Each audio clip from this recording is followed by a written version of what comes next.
was twice different, right? It was pre-liberalisation. This was 70s, 80s. So India itself was very different. And then Doordarshan is so different from the private sector enterprises that have spawned post-liberalisation. It was it was a bureaucratic world. You used to go out with very clunky equipment with a lot of people. It used to take a lot of time to get things requisitioned. The kinds of stories we would also do, you never went looking for controversy. You went looking for pretty straightforward information pieces. And there was no need to scream and get anyone's attention because you were the only guy in town. There was no other platform.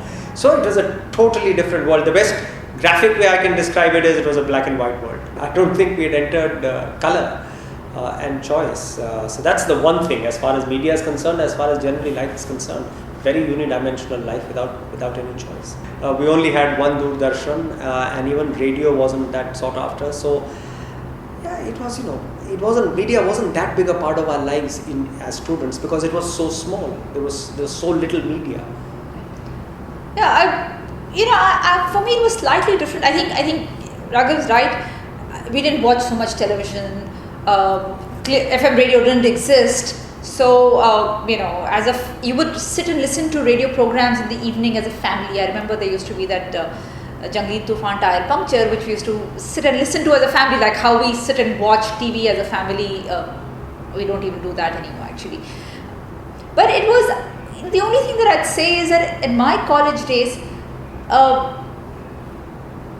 media was a little accessible, largely thanks to Yogani. I think there used to be these radio shows that we could go out and do. So my first exposure to media really was thanks to All India Radio when I was given some equipment. I don't quite recall what it was, but some audio equipment. And you were told to go out and pretty much do what you wanted with it, which I've forgotten the name of that, the radio show that... Roving microphone. The roving microphone, thank you. That we used to do, and it was... So I don't think it was all bad. I think it was much more accessible. There weren't as many people vying to be in the media. So there was. I have a clear memory of beginning to think content, editorial, how to project yourself, how to control or modulate your voice. All of that thanks to All India Radio. So one thing is very clear that one word would encapsulate everything: choice. But I think you can break it down further. The kind of global content that we are now exposed to never used to happen before liberalisation. We were pretty much in a silo, and the odd Hollywood film would come in, or the odd Lucy kind of television show would come in, and we would watch it. But now you get exposed to global media on the day on which the rest of the world gets exposed to it. So global media, choice, use of technology to reach consumers either digitally or through linear television, and the ability to get revenue out of the consumer. The ability for the consumer to pay for content, the ability to now watch time-shifted content, non-linear content on OTT platforms, even on DTH platforms, your ability to record and then watch a show later. All of these innovations have happened in the last decade to 15 years. So therefore, it's if you wanted one word, it's choice. If you wanted several examples, then I've just read them out for you. The atmosphere, I think I can tell you from my point of view as someone who was completely stifled. It was a strange world. I went into MCRC Jamia in a world which was only Doordarshan, and so you wanted to say, okay, what is my platform outside of Doordarshan, and you wanted to become a documentary filmmaker, since that was the only way you could have a voice which was outside of the government-controlled media platform. And 2 years hence, when I came out of Jamia, the world had changed.